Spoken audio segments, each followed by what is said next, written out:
Hola Hola Jessica, Liliana, ¿cómo estás? bien, ¿y tú cómo estás? Bien, ¿cómo va todo? Pues bien, esperando ya este estreno. Ah, bueno, sí, esperemos que sean las 5 en punto Dale, y damos comienzo, ¿vale? listo, vale, vale. Que ya empezaron a conectarse algunas personas, entonces ahí ya vamos a estar. Bueno, creo que nos falta un minutico para ser súper puntual y darle tiempo a los que se están conectando, que se sientan cómodos a escuchar este conversatorio. Vale, este corto pero sustancioso conversatorio. Sí, esa es la idea, que nos vayamos con un conocimiento acerca de la seguridad del paciente. Bueno, nada, agradecerte primero también por el espacio, porque nos vas a acompañar el día de hoy y por todo el conocimiento que nos vas a aportar, que es súper importante para esta comunidad de Para la Vida Pública. Ok, no, muchas gracias a ustedes por la invitación y con gusto compartiendo información que creo es muy importante para que todos como pacientes aprendamos y ejecutemos. Listo, bueno, 5 en punto de la tarde, vamos a dar inicio a nuestro conversatorio denominado Seguridad del Paciente. Entonces, primero que todo, darles la bienvenida a todas y todas las personas que se están conectando. Esperamos que se encuentren muy bien. Mi nombre es Jessica Mendoza, yo soy abogada, soy estudiante de la doble titulación de Maestría en Derecho Internacional y Construcción de Paz de la Universidad de los Andes y soy integrante de la Organización para la Vida Pública, también de la Universidad de los Andes.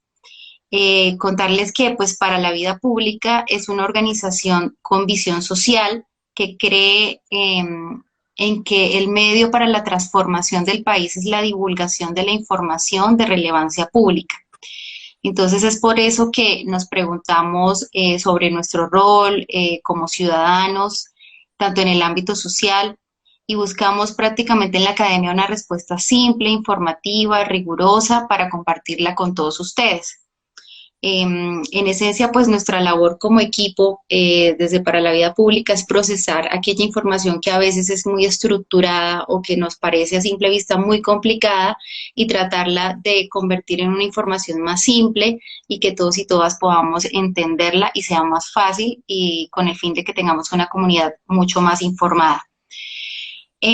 Con base en lo anterior, el pasado 10 de agosto, pues se conoció la triste noticia de la muerte de Saray Sofía Godoy, que es una bebé de 9 meses, que murió al parecer por un error en la aplicación equivocada de un medicamento.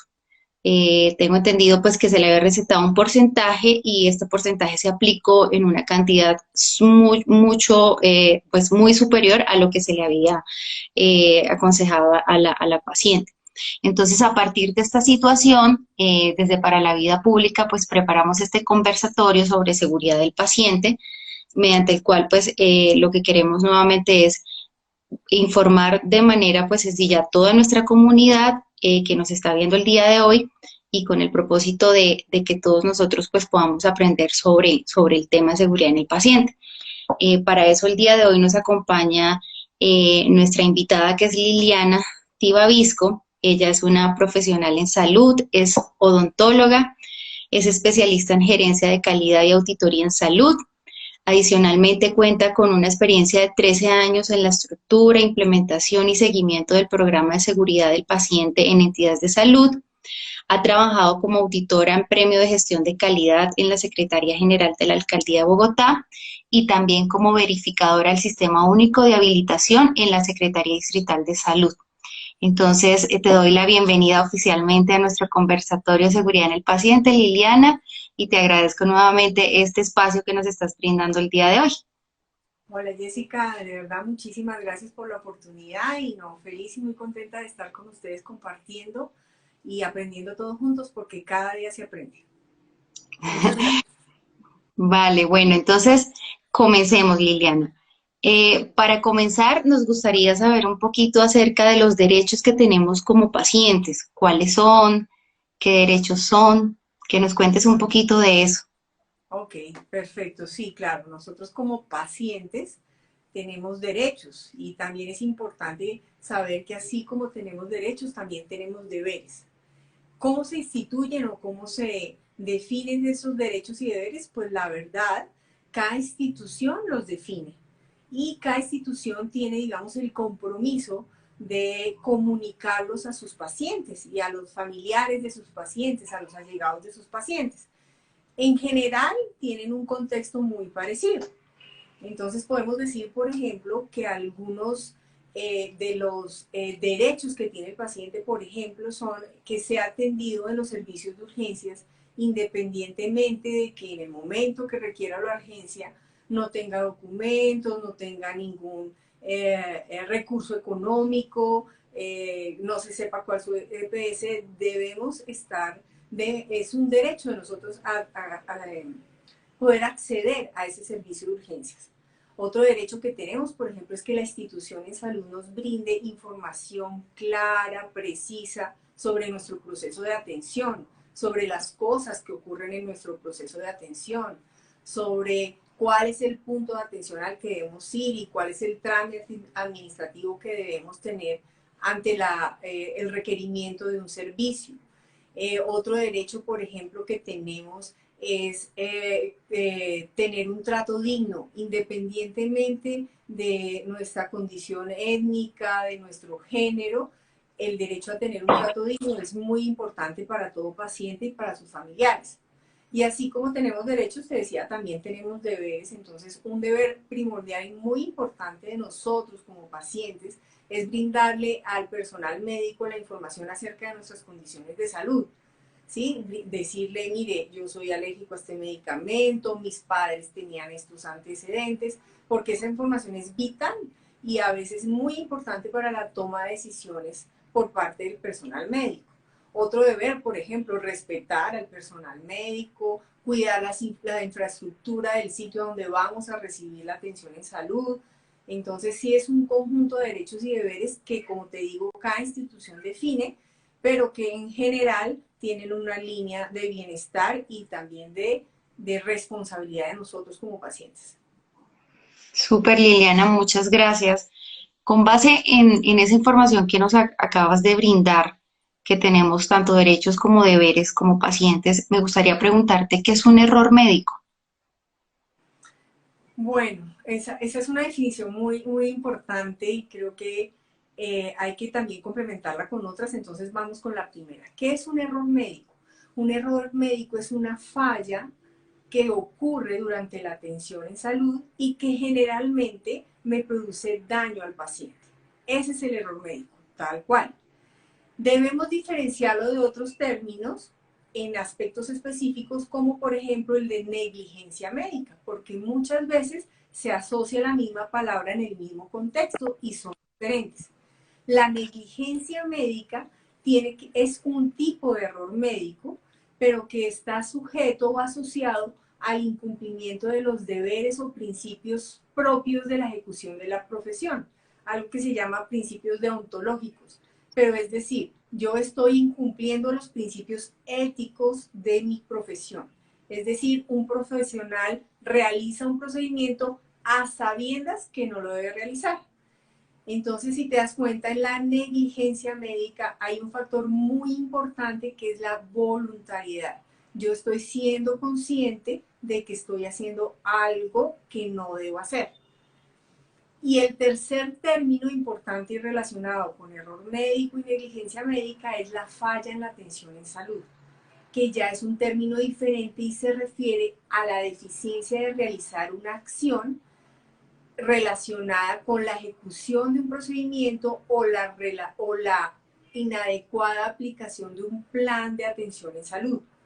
La diferencia es que mientras que en negligencia yo estoy hablando de que hay una voluntariedad y hay una falta de aplicación de los principios éticos de la profesión, en las fallas de atención no hay ese factor. La falla de atención se considera que no es voluntaria.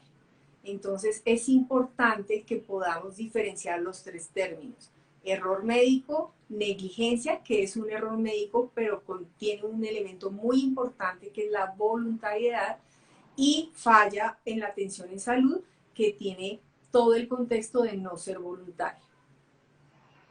Ok, o sea que en la negligencia prácticamente podríamos decir que hay un dolo porque hay una intención de causar daño, hay una voluntad. Hay un conocimiento previo de que se está faltando a esos deberes y principios éticos de la profesión, sea en el momento en la que se esté ejecutando. Obviamente aplica mucho a la profesión médica y a la salud, donde el daño que se ocasiona es de alto impacto en muchas ocasiones. Es diferente, por ejemplo, un daño que ocurre en un proceso administrativo cuando hago una escritura pública inadecuada, a un daño en salud, en la atención en salud, cuando realmente afecto el cuerpo, las capacidades físicas o psicológicas de un paciente o su familia. Ok. Esa es la diferencia.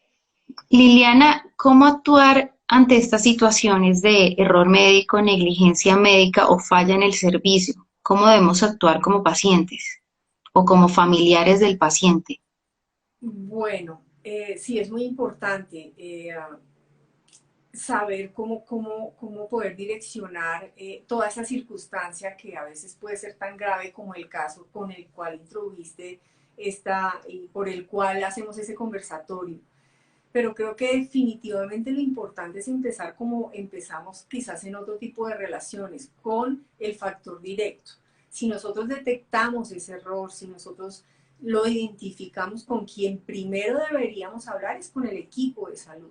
Y el equipo de salud con quien primero debería hablar sería con nosotros. Es una conversación directa, que debe ser directa, franca y recíproca, diciendo qué pasó, por qué pasó, qué podemos hacer. El segundo nivel es irnos a algo que todas las instituciones en salud en Colombia, por normatividad, deben tener ya estructurado e implementado, que es el programa de seguridad del paciente.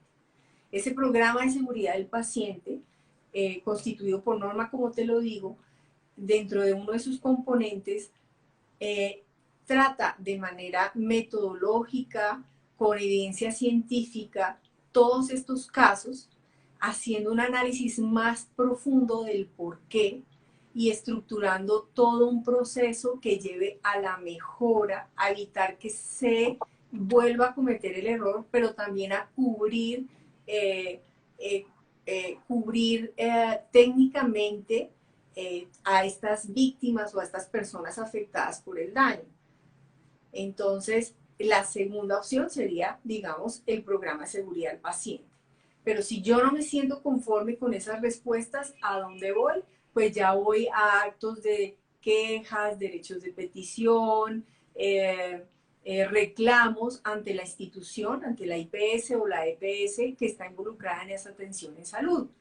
Si ese nivel tampoco me funciona, si yo creo que no me está dando la respuesta que yo necesito, obviamente hay entidades que regulan las entidades de salud a nivel distrital y departamental, como son las secretarías distritales de salud. Ese paso también lo podría dar y hacer una queja o una petición directa a estas entidades que obviamente bajo los parámetros que tienen, pues empezarán su proceso de investigación. Y hay personas, obviamente, que ya trascienden o quieren trascender su inquietud, su molestia porque de pronto no recibieron la respuesta que requerían o porque no fue clara, entonces trascienden a entidades como la Superintendencia Nacional de Salud, como las personerías, algunos acuden a la Defensoría, pero creo que las cosas se deberían tratar en esa escala. Obviamente, el hecho de que yo tenga una intervención con el programa de seguridad del paciente de la institución no implica que no tenga el derecho de trascender esa misma solicitud a otras entidades o que definitivamente decida mantenerlo o manejarlo por la vía legal, ¿sí? Por la vía constitucional, pero pues la idea es que sigamos esa línea que creo que va a ser muy beneficiosa para todos los involucrados en un error médico. Ok.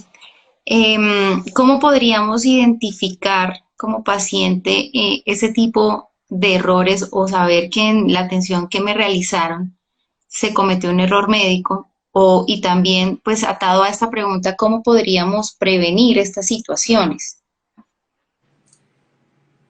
Pues yo creo que lo principal para poder identificar y prevenir es conocer, ¿listo?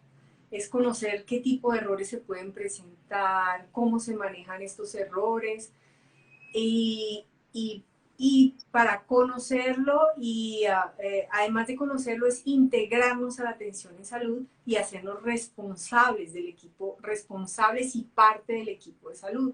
Muchas veces como paciente voy al médico y espero solamente un proceso de entrega de información, pero no soy parte de ese proceso. ¿A qué me refiero? Y te doy un ejemplo. Por ejemplo, voy a recibir mis exámenes de laboratorio o mi examen radiológico y lo que hago es recibirlo y después ir a consulta, entregárselo al médico y esperar a ver qué me dice. Si en ese proceso y en ese pequeño paso yo hago una apropiación de lo que es la seguridad de la atención como paciente, yo podría por lo menos verificar que los exámenes que me entregan, que la radiografía que me entregan, los resultados que me entregan, tienen mi nombre completo, tienen mi número de documento completo. Con ese pequeño detalle, tú puedes realmente prevenir errores, porque ha sucedido. No es lo mismo Blanca Pérez Molano que Blanca Pérez Montenegro. Y muchas veces, por errores en la atención, se entregan los exámenes que no son. El médico, por ejemplo, puede hacer una no valoración ni verificación de ese nombre y te hace un tratamiento apoyado en unos exámenes que no son tuyos. Entonces, apropiarnos y tener un papel activo durante ese proceso de atención es muy importante. Obviamente también necesitamos, como te decía al principio, conocernos y en esta página, Yo Soy Paciente, a partir de la próxima semana vamos a estar publicando tips sobre esas cosas que nosotros podemos aportar a la atención en salud, a nuestra atención en salud, a la persona que estamos acompañando como familiar o allegado, para que sea un proceso más seguro y evitemos en lo posible los errores en la atención en salud. O sea, esa respuesta que nos acabas de dar, esa información me parece que es súper importante porque también es esa forma de cómo como ciudadanos, como comunidad nos comprometemos tanto con nuestra salud como o sea, con esos deberes que tenemos como paciente y cosas tan sencillas como las que nos acabas de decir, que es verificar que los exámenes sean de mí, o sea, de mi persona, que correspondan a mi nombre, a mi número de identidad, exactamente. Incluso a veces podría uno decir que se pueden repetir cuando los exámenes salen alterados, porque también se pueden confundir. Entonces creo que es súper importante estar pendientes de nuestro propio proceso o el de nuestros familiares. Liliana, tú nos mencionabas ahorita algo acerca de que es súper importante conocer qué daños se pueden causar. ¿Nos podrías hablar, por favor, un poquito de ese tipo de daños que se pueden causar?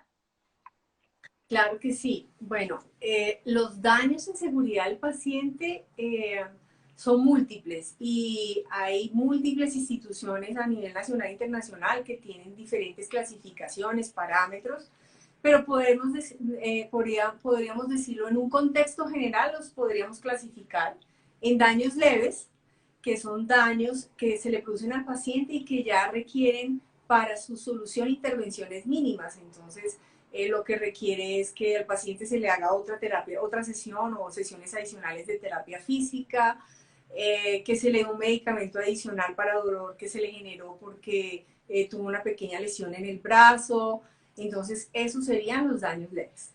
Los daños moderados son daños ya que me requieren de pronto para la intervención algo un poco de mayor complejidad, como por ejemplo prorrogar el tiempo del paciente en hospitalización porque necesitamos controlar que se le administró un medicamento equivocado, pero el impacto sobre su salud no fue fuerte, sin embargo necesitamos saber cómo evolucionó y aumentamos su estancia hospitalaria. Y los daños severos o graves, que pues ya van a daños que tienen un impacto permanente en la vida del usuario, en la vida de ese paciente.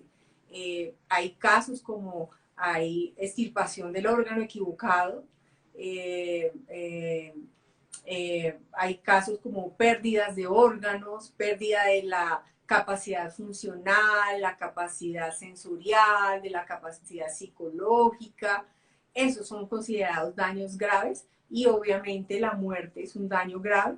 Eso entonces, esos son los tipos de daños más o menos que en general podríamos contextualizar, existen y son identificados durante la atención en salud. Gracias, Liliana. ¿Existe alguna ruta de atención para los pacientes o para sus familiares cuando se ha cometido un error por un profesional de salud?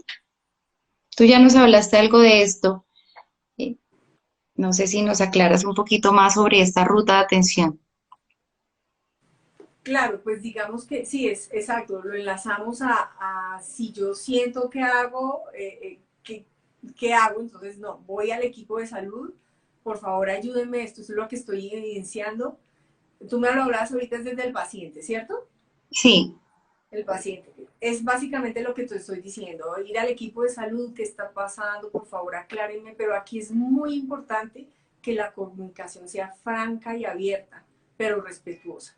O sea, no puedo ir a donde el equipo de salud a reclamar que hubo un error, que es lo que usualmente pasa, porque aquí entra una parte muy importante que es entender que la persona que nos está atendiendo es también un ser humano y que como nosotros tiene la posibilidad de equivocarse y de tener un error. Obviamente las consecuencias pueden ser a veces graves, pero el lenguaje debe ser muy claro y preciso.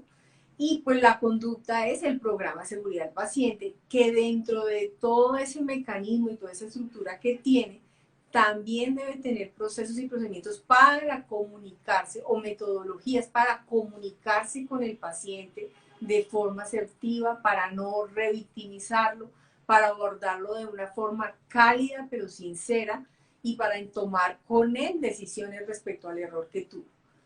Pues ya las decisiones legales y todo lo que quiera hacer el paciente o sus allegados más allá del programa, ya te digo, el hecho que estén trabajando con el programa no significa que no la puedan hacer, pero es una decisión del paciente y su allegado. Y creo que también tiene que mucho que ver con que esa comunicación precisamente sea fluida, sea verdadera y el paciente sienta, sí me están diciendo la verdad, me duele, me están diciendo la verdad, me están involucrando en el proceso, estamos buscando mejor cómo estoy yo o cómo está mi familiar. Entonces de ahí dependen mucho las decisiones del paciente, aunque no es un factor totalmente determinante. ok. Liliana, ¿existe algún procedimiento a seguir para los profesionales de la salud cuando estos identifican que han cometido algún error médico? Sí, es claro que el programa de seguridad del paciente lo que busca es también proteger a esa segunda víctima que es el profesional en salud, pero hacerlo responsable en todo el proceso de atención. Entonces es claro y es una línea que cualquier integrante del equipo de salud, y también hablo del equipo administrativo, porque un guarda de seguridad se puede estar dando cuenta de que hay un error en salud, de que de pronto hay un paciente en la sala de urgencias que nadie ha llamado, que se está quejando, que está muy álgido. Entonces, todo el personal o todo colaborador de una entidad en salud tiene la responsabilidad de informar tan pronto vea identificado un error en salud. ¿A quién lo informa? Al programa de seguridad del paciente. ¿Sí? Hay unas cadenas de comunicación con el programa, obviamente hay instituciones muy grandes donde hay unas cadenas definidas, hay instituciones más pequeñas donde hay una sola persona que puede abarcar el total de la institución, pero su primera acción es informar lo que ocurre. Y una vez lo informa, entonces ya el programa y la profesional que lo represente o en su momento quien esté en esa cadena de acción tomará las acciones necesarias respecto a lo que hay que hacer en esa conducta. Sí es importante aclarar aquí que lo primero que un programa tiene estipulado ante un error es determinar qué acciones se van a tomar para atender al paciente y disminuir el impacto del error sobre la salud del paciente, minimizarlo. Si yo te digo, si el paciente se cayó de una cama y tuvo una fractura, listo, hay que poner al 100 a los servicios, vamos a tomar la radiografía, mire, hagámosle un examen clínico al paciente, a ver si tiene alguna otra lesión, cómo está, signos vitales. Todo va a ir enfocado inicialmente a recuperar ese paciente, a minimizar el impacto. Pero parte de dónde? De que el programa pueda y sepa que la situación salió, por lo tanto el médico y el profesional en salud, enfermero, camillero, técnico en radiología, porque siempre lo enfocamos mucho en enfermería y medicina y esto es todo el equipo de salud, sabe que debe informar al programa de seguridad del paciente para que se aborde esa situación lo más pronto posible. Ok. ¿Quién es el responsable cuando pasa algo así? ¿El médico, la enfermera, la institución? ¿Quién es? ¿De quién podríamos hablar como responsable cuando nos enfrentamos a un hecho de estos? Pues hablando, quizás como pacientes siempre nos hacemos la pregunta, pero ¿por qué pasó? ¿Quién fue el responsable? ¿Cómo así?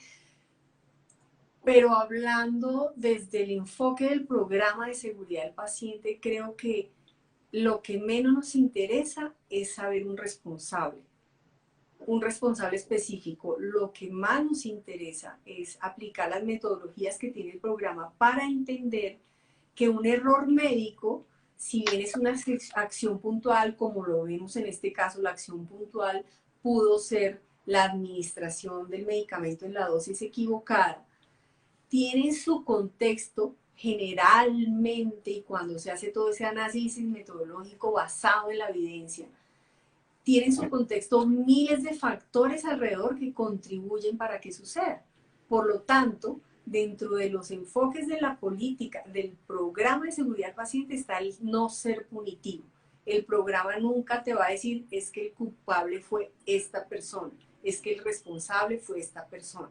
El programa te dice, pasó esto aquí en la decisión administrativa, pasó esto aquí porque esa persona tenía, te digo un ejemplo, en la persona llevaba 3 turnos seguidos y no había una política definida para determinar el límite de turnos que pueda hacer, de horas continuas de trabajo.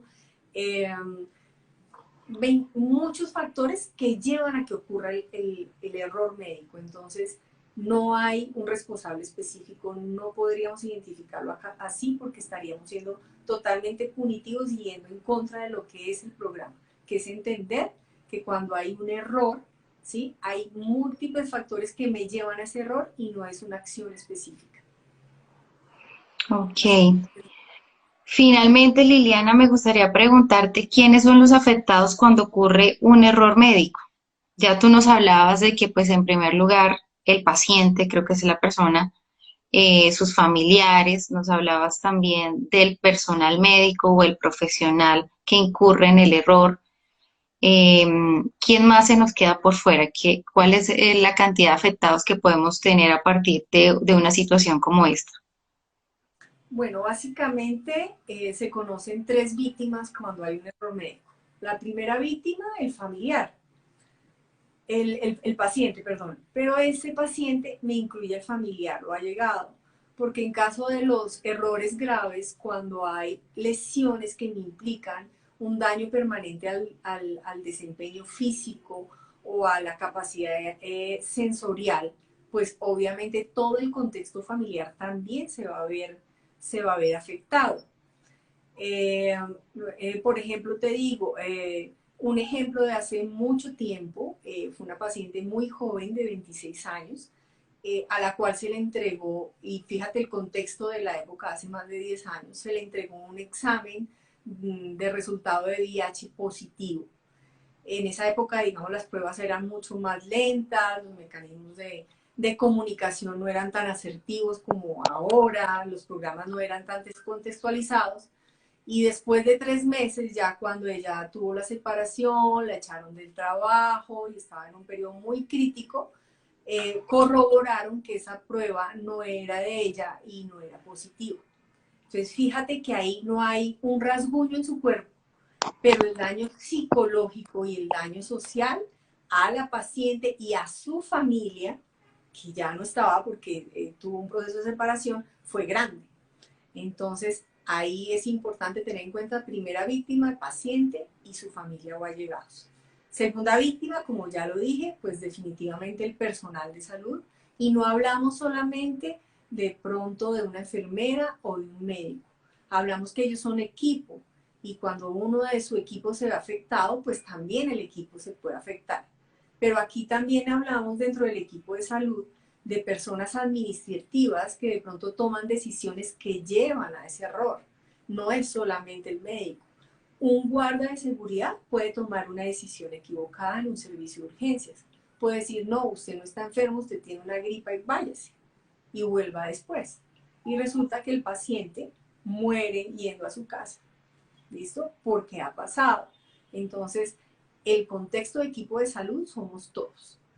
Y la tercera víctima definitivamente es la institución o la entidad hospitalaria que está prestando el servicio, donde se prestó ese servicio, porque obviamente el impacto en el abordaje de ciertos errores que son de alta envergadura, pues puede dañar la imagen de la institución y puede generar desconfianza de sus usuarios y de sus pacientes para ir a tomar el servicio.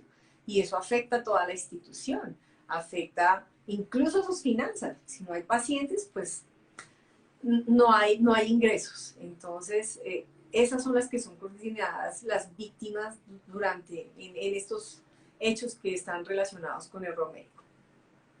Muchas gracias, Liliana, muchas gracias por toda esta información. Creo que nos vamos con un conocimiento mucho más amplio, no solo de lo que significa un error médico, una negligencia médica y una falla en la institución, sino adicionalmente qué podemos hacer, cómo podemos prevenir este tipo de situaciones y que también como comunidad, pues la idea cuando ocurren este tipo de situaciones, yo creo que el primer momento no es tratar de juzgar, como tú lo mencionabas, al responsable o a la responsable, sino tratar de solucionar y de mitigar los daños que se puedan ocasionar, ¿no? A veces creo que ver la situación únicamente desde el error puede detenernos en lo que podemos hacer para evitar que se sigan produciendo otra serie de errores o que los daños o los efectos de esta situación pues llegue a ser mucho peor. Entonces, pues nada, muchísimas gracias Liliana por acompañarnos en este espacio, por toda la información que nos has brindado, de verdad que siento que es muy provechosa para toda nuestra comunidad de Para la Vida Pública. Agradecerles también a todos y todas las personas que nos acompañaron en este live y también pues reiterarles la invitación a que sigan enviando preguntas sobre temas de interés que les gusten, que sean temas de relevancia pública, los que quieran conocer, que nosotros estaremos muy atentos para seguir desarrollando live con profesionales que nos cuenten la información, así como Liliana, de una manera más sencilla, que podamos entenderla y que podamos finalmente empoderarnos como comunidad y actuar. ¿Listo? Actuar y prevenir toda esta serie de circunstancias. Nada, Liliana, entonces muchas gracias, desearles a todos una feliz tarde, un feliz fin de semana y gracias por acompañarnos en este espacio.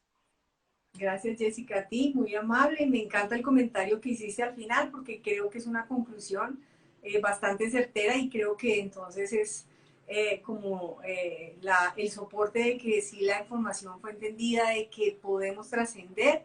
Los invito también a visitar esta página donde voy a estar publicando tips que como pacientes podemos seguir para ser parte activa de ese proceso de atención en salud. Muchas gracias por la invitación, gracias para la vida pública porque sí es una oportunidad para conocer más de muchos temas que todos no conocemos y que necesitamos aprender para ser una mejor sociedad. Muchas gracias. Vale, hasta luego, que Chao, estén muy Jessica, que estés bien. bien.